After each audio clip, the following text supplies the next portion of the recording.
Welcome everyone to the first broadcast of Dear Mckoy's Confessionals, the ultimate confessions. And I'm your host, Janelle. So for this first episode, what we'll be doing, we'll be heading to the website and we'll be reading some of the confessionals that have been on the website. So what you guys can do if you want to be a part of this live show, you can either send an email or you can call us. So the email is gonna be mckoysnews@gmail.com, and that is mckoysnews@gmail.com, and the telephone number you can either call or text in. That's gonna be 876-547-4001.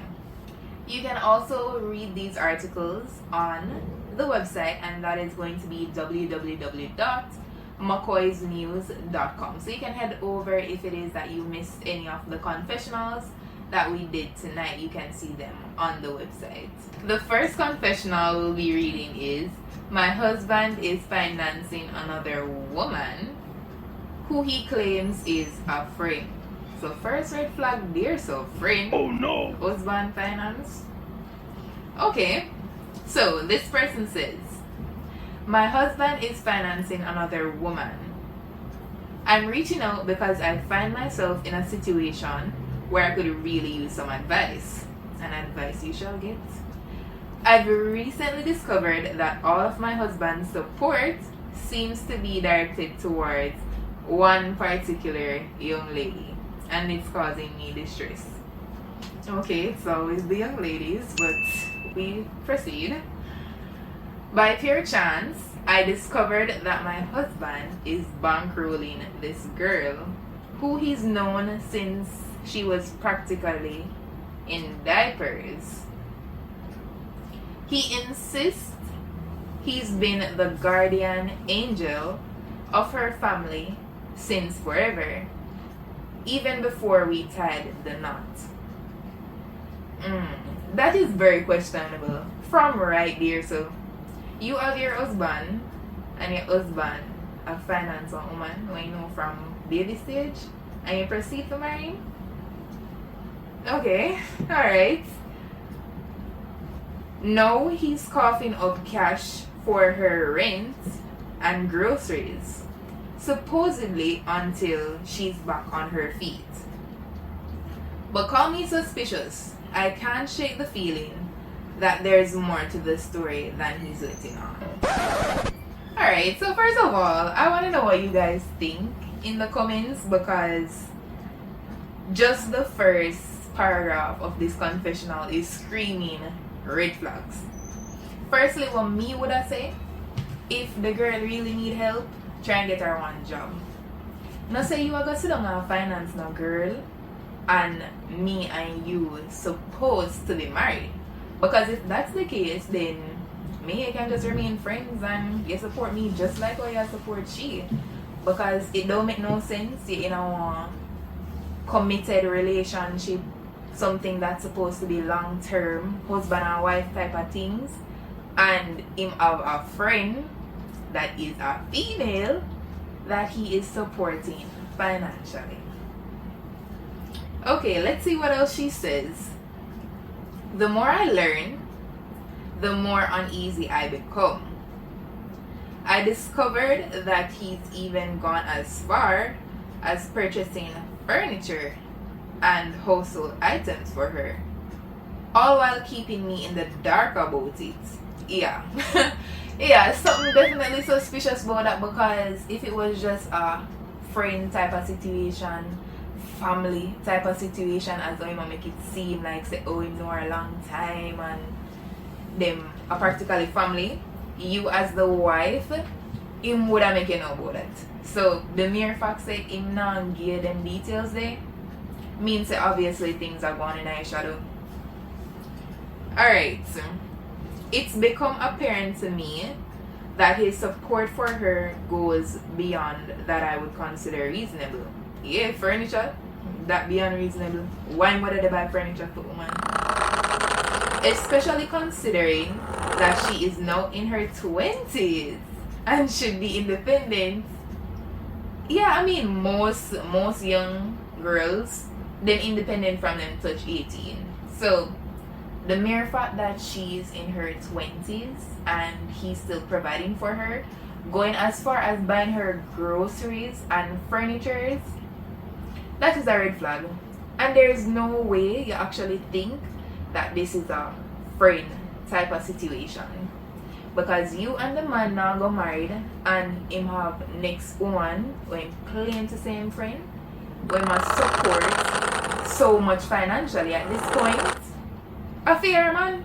Because there is no way I hear husband this and him go above and beyond. My question to you though, what the man do for you? You get out of them somewhere? Because you might need to consider being just a friend. Being his friend. Let's see what else she says. What's really eating at me is why this girl seems to depend solely on my husband for support. I mean, come on. A young woman like her must have other options or other people she can turn to, right? Right? The fact that my husband might be stepping into a role that should be reserved for someone else is seriously getting under my skin. As I said previously, this is not your husband. This is her good proper man.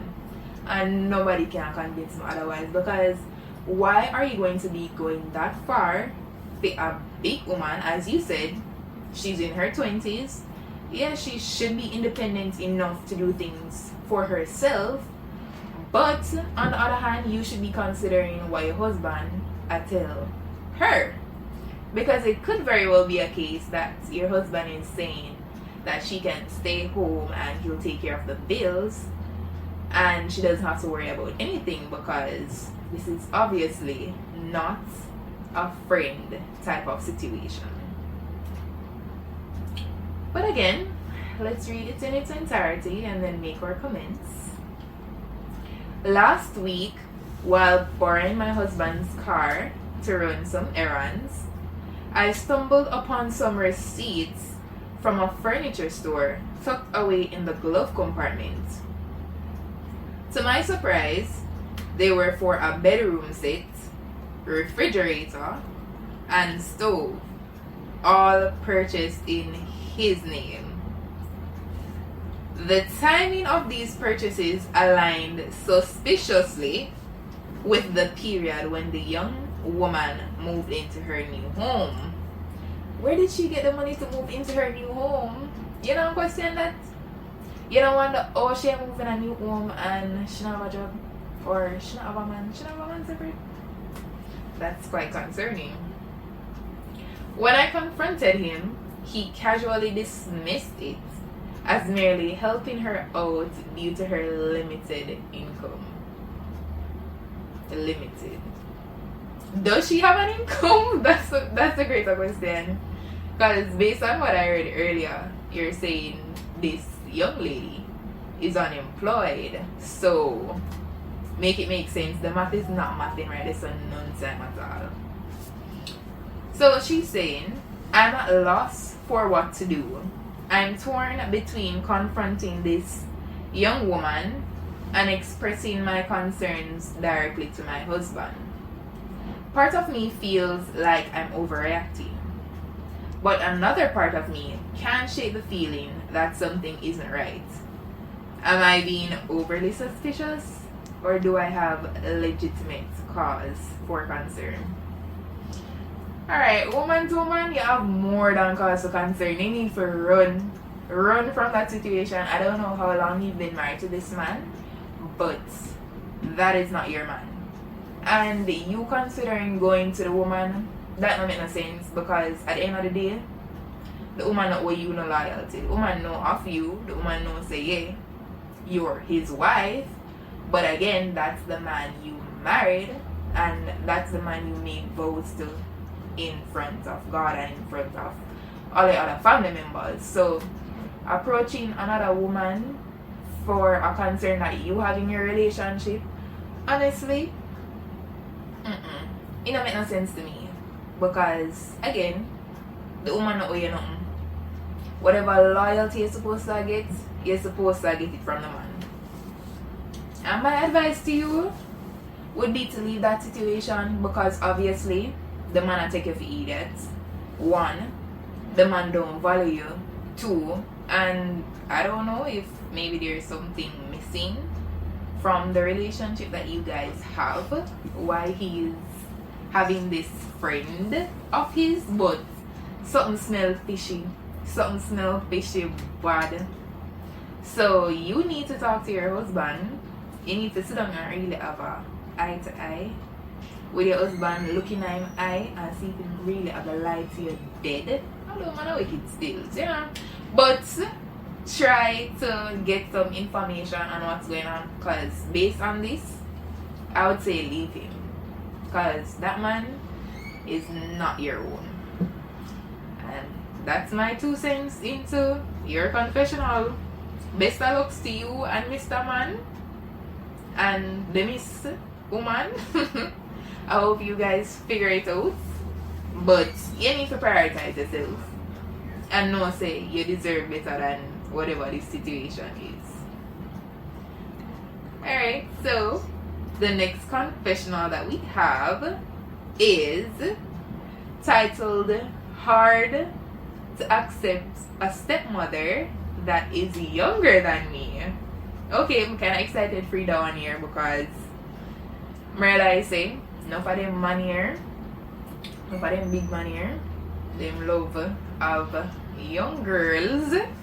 And a lot of persons might be in a predicament where them have a younger stepmom. Me personally, never have that experience before, but I can relate somewhat, because, you know, other family members might take up themselves and feel say them young, although them are big people, and say them want young woman, young girl. I don't know what them are doing, young girl, but, you know. Let's see what this confessional is all about. So, this person says, my dad, who is 55, recently married a woman who's only 20. The big age gap between them has me feeling really upset and unsettled. I'm 22, and the idea of having a stepmom who's basically my age is really bothering to me. To be honest, anybody would have upset, because we're a 55-year-old father, I do want 22-year-old woman. Like this person could be his child, and that's very awkward, because you and this person in the same age group, you're gonna be wondering, what does this person want with my big, very much old father? Because the person could have been fair for the same way, so I understand where the concern would come from there. So the way their relationship started makes me uneasy. My mom passed away about 3 years ago, and my dad met this girl and married her just a year ago. None of us, me or my younger siblings, are happy about it. That sounds like him a move fast, but okay. I want to be clear. I don't have any personal issues with the girl herself. I don't dislike her, but it's hard for me to see her as my dad's wife. It would be hard for anybody. Whenever we talk, it feels more like chatting with a friend than respecting someone who's part of my family. Right, because even if you're going to try to respect her as a part of your family, you go always see her as your younger sister. Because you're 2 years older than her, she don't really have no life experiences to teach you, or not much of value to really add to your life and perhaps your siblings' life. Like, I understand, say, enough young people go through a lot and then can get very mature at a young age and can even have more experiences, more valuable experiences than a lot of persons older than them. But again, that's your father, there's an age gap even between you and her, so it's gonna feel awkward. So that is definitely understandable. And it doesn't help that she acts in a way that makes me uncomfortable in our home. She wears revealing clothes around the house and she's loud, especially at night. Alright, that's what I couldn't put up with. Because how are you going to come into my household and make me uncomfortable? It's uncomfortable and unsettling with the fact that you're younger than me and you're in the house aware what you want to wear. First of all, my feel say respect should be there because of the fact say I know your father and she alone in the house. All I know did they. So I feel like she should have more respect for the fact that she is married to your father, yes, and she go on sexy up herself around the house. That's probably what kind of drawing me to say, hey, her body stay good or whatever. They want to make it weird for you, but you know, the fact that she wear revealing clothes and stuff, him probably like see them look something there around the house.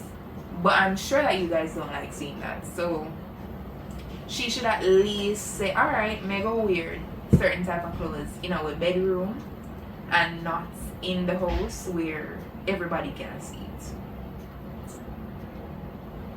On top of all this, it's tough for me to see my dad and his new wife living in the house that used to be my mom's. I get that my dad has moved on, but I can't shake the feeling that they should find their own place to live. Support them on one day. It feels like they're taking away a special place that's full of memories for my mom. Mother, I would feel the same too, especially given the fact that the whole situation is already uncomfortable. She is a way younger person compared to possibly the age that your mom would have been. So that would have turned all my fond memories of my mom into nightmares, because me personally, me go to compare it and I say, yes, me, my mom, my siblings, and my dad used to do this around the house, used to do that around the house, and now this young girl are coming in and kind of they staying up the nice beautiful rainbow sunshine painting on me up in my head with all of the little things that she's doing, because I mean it's not gonna be comfortable for anyone. And the picture that is now being painted with her wearing revealing clothes around the house, her age, the conversations you guys have, maybe you should consider sitting down, talking to your dad and letting him know that you are uncomfortable with the situation and perhaps it would be best for them to get their own place, because it does sound to me that everyone in the household are adults. So the fact that everybody are big people, me not feel say it right for him have somebody younger in the house and I try and make big happy family. It not go together. The pieces not connect to me. I'm torn between wanting to stand up for myself and feeling guilty for maybe being rude to my dad and his new wife. I've thought about moving out, but this house means a lot to me because it was my mom's, even though she's not here anymore. Do you think I'm being reasonable? How can I handle this tricky situation while still honoring my own feelings and respecting my mom's memories? Alright, one thing that I'm going to say, your dad and his new wife should definitely move out. The mere fact that the house has a lot of fun memories for you, and I'm sure it does also have a lot of fun memories for your siblings, I think the most respectable thing for him to do, even if the wife is, well, your mom, as you said, unfortunately passed and is no longer there, he should still be honoring their memories together and move out of that house that you guys are currently at. Because I couldn't understand how he can be there with his new wife and feel comfortable knowing that your mom was the one that he was in that household with, and in carrying somebody new, somebody with a phone age group, and feel comfortable with that. So no, you're not being unreasonable at all with anything that you said. I would have felt totally and utterly disrespected, because if you go carry somebody younger into my space, into our space, where we establish that yes, this is a full family house, and you're carrying a stranger, what me no know from Adams, and live with her there and make phone on memories there, it not gonna work. They need to move out and find somewhere else for themselves. And I mean, you guys can stay and try to relive the moments that you guys had with your mom, because I know that losing a relative, especially losing a mom, can't be easy. I couldn't imagine I live without my mother. So I can just imagine how I feel, especially if you know, say, the person who I'm wife would have basically be a younger sister for me. So no, you're not unreasonable at all, and you need to take up this with your father. Right, and now our next confessional is considering abortion after a one-night stand. And again, if you guys are wondering where you can go and read these articles, you can head over to www.mckoysnews.com, and that's McKoysnews.com. Alright, let's get right into this confessional. So this person says, I'm reaching out to seek some advice regarding a challenging situation that I'm currently facing.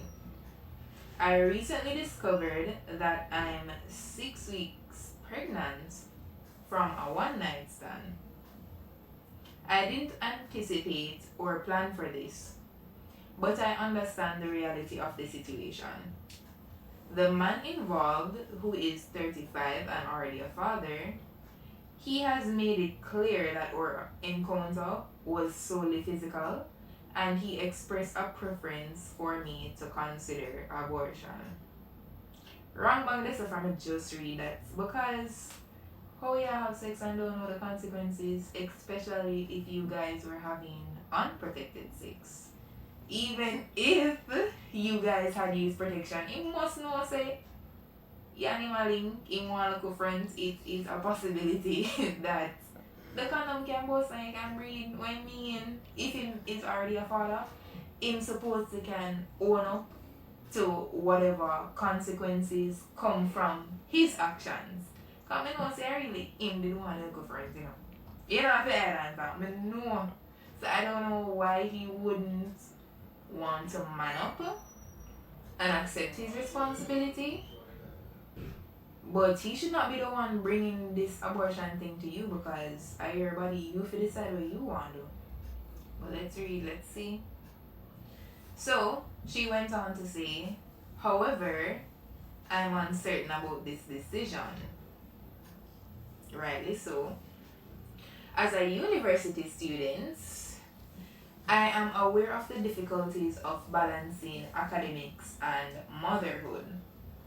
I've moved back home with my parents, who have assured me of their support, both emotionally and financially. Well, at least you have a family kind of back here, because I know enough young people, especially people still in college, still in university, if them to tell them people them say them a breed, them not have no type of support. So as much as the man really want to own up to him responsibility and take charge of the situation as a real man should, at least you have a family there, so whatever you decide, it shouldn't be solely dependent on what the man tell you to do. You fi decide what you want to do. Because enough time people agreed and then go that shit way and can't have a next one. So you must know your body and know what you really want to do.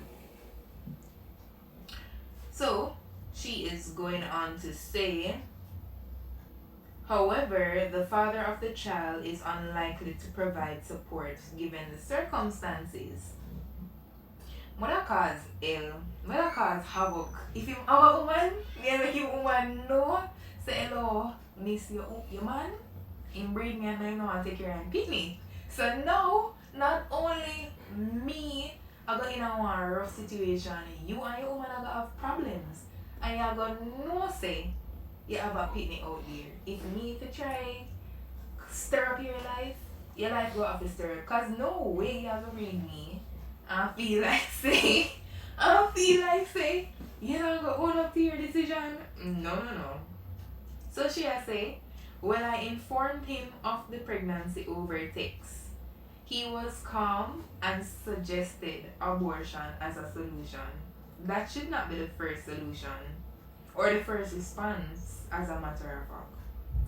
While I'm open to considering abortion, I struggle with the idea morally, especially after seeing the baby's heartbeats during an early scan. Oh, oh my, like, them something they are gonna make you feel attached to the picnic before the picnic even born, because the mere fact that you heard the heartbeats, you can hear that there's a living being inside you. You're not gonna abort. I'm gonna feel say you fi abort the picnic just to please the man. Please yourself. I'm uncertain how to proceed and how he will react to my decision. Dash with the old man. It no matter how him ever react to your decision. Again, are your body, are your life. If you want to carry the child as you rightfully should, then go on. There are going to be other ways where you can make sure, say, him pay up financially. If it is that he need a DNA test, which the money always will say, oh, DNA test, you know, go for me, pick me. You do the DNA test once, you know, say, a feme pick me. And that him alone really been a mystery, especially in that time. And make him pay for the child that he caused to be here. Don't feel forced.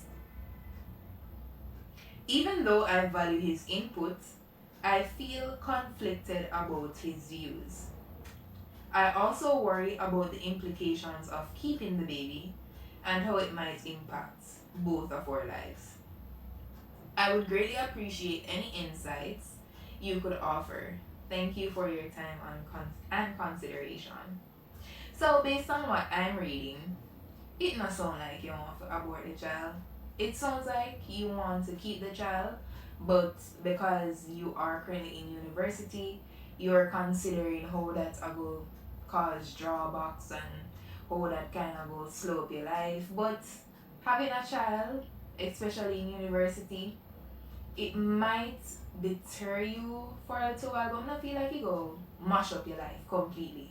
Because after you have the child, especially given that you have your family support, you can still finish university, especially depending on where you are in university right now.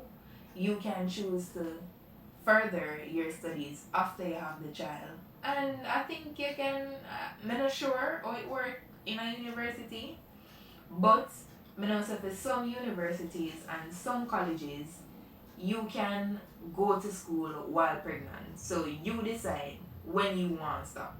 Even if the belly is sure, many things say most at the college them or universities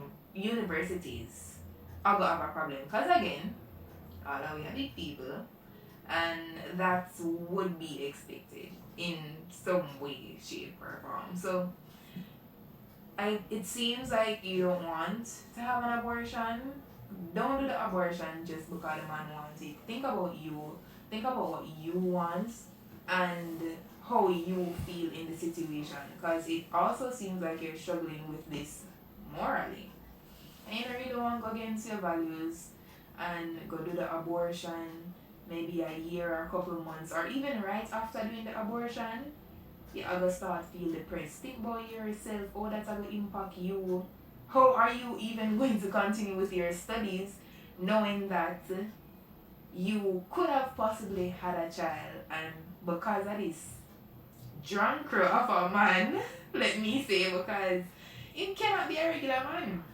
Him have to be some form of different species between drunk crow or dog. I don't know what he is, but but he is not manning up to the situation, and that alone, he might not human this so he must something else right there and then. But again, it's up to you. Listen to your heart, follow your moral values, and don't compromise the decision that you want to make at heart for a man that does not want to take responsibility for his actions. And that's my 2 cents into your confession. And the next and final confession that I'm going to be reading is the confession titled Tormented by My Sex Addiction. That one sound like it goes spicy. Alright. This one is saying, I'm a woman struggling with sex addiction. It's a battle that began at 14. Now, at 25, I still can't overcome it. 14? How you have this addiction from your 14? How this come about? Because when me at 14, bad to bad, me not compare me and you still. It's like 2 completely different lives. But that's all I'm gonna say. But I despise this aspect of myself, and I resent the malfunction in my brain that triggers these urges. People may think I'm carefree and sexually liberated, but my desires only bring shame. I feel disgusted by myself every day. If others knew the truth, they'd probably see me as unfit for society. Well, everybody have things that I'm struggling. But I mean, you can seek help for those type of things. Any type of addiction, you can try to seek help for it. I'm not saying I'm go easy, cause easier said than done. Yes, everybody know that.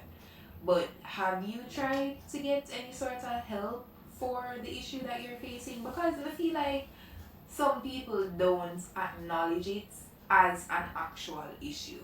Yes, everybody likes to have some form of sexual interaction with the person that they're comfortable doing so with.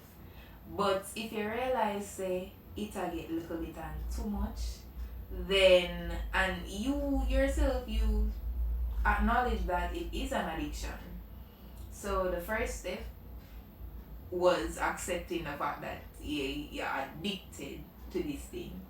The next step would be to try to get some help for it, because everyone has something that they're ashamed of or has some form of addiction, and you reach further than most. The mere fact that you can actually acknowledge that, hey, this is something that I'm struggling with, is a step in the right direction in my book. I engage in casual sex impulsively, often losing myself in the moment until I wake up in a stranger's bed.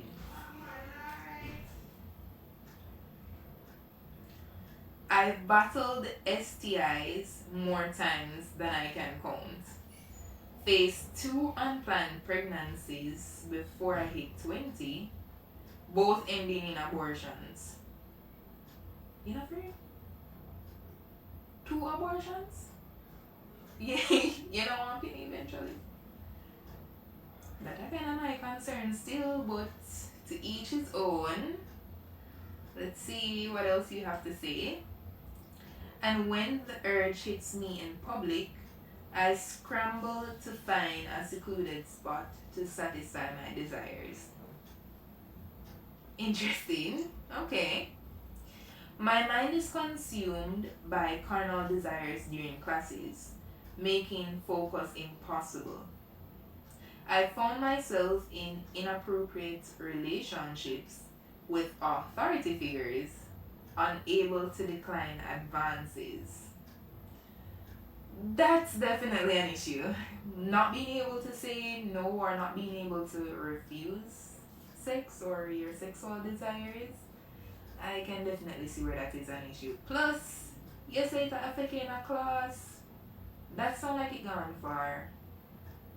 You definitely have to try get some form of help for that, somebody who you can talk to.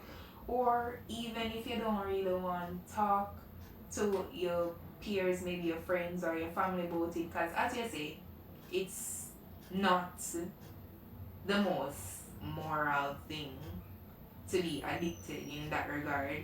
You can try to seek professional help and talk to one therapist about it and try see if you can overcome it. Every partner I've trusted with my secrets has twisted my vulnerability into their own twisted fantasy.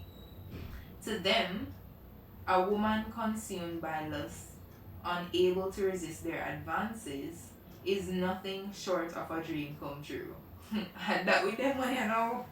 Of course them are gonna love it because front anytime them ask for morning, noon or night, but you can't make them make you don't try and get to have this addiction resolved.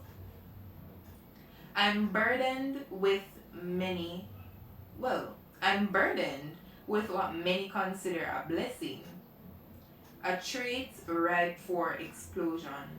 Explosion is exploitation. Yes. So she said, I'm burdened with what many consider a blessing, a trait ripe for exploitation, driving me to the brink of madness. To make matters worse, society doesn't cut me any slack. While a guy who plays the field gets high fives, I'm met with judgment and ridicule. And that's just facts. The double standards are real. Because me sure say everybody can attest to a situation where a man we have all 10, 15, 20 women where him a deal within a specific time frame and him a gallus, him a done. And if a woman, God forbid, a woman talk to two men in a specific time frame, them always have a get ridiculed for that. And not just that, you can't change people from the mindset where them have, the opinions where them have, because anybody free to talk what they want to talk. But at the end of the day, what my advice would be to get some sort of professional help. You can't handle this on your own, and if you don't feel comfortable talking about this with your family or with your peers, try to get some sort of professional help so that you can put this behind you and it can stop interfering with things that you have to be done. Alright, well, that was it for the confessionals for today. Again, my name is Janelle and I was your host for Dear McKoy. This is the confessionals, the ultimate confessionals. Please remember to subscribe to our YouTube channel, hit the like, comments if you have any comments to make on any of the confessionals or just a random comment overall, and be sure to share if you enjoyed this video. You can also follow me on Instagram at theylove_.janelle. Bye for now.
posture alright? Hmm? My posture alright? Yeah, man. Yeah, you're straight. Yeah. It's Me good. not look too Robotic? stiff or me not look too slow. No, man. Make sure you know. It's fine. Yeah. Alright.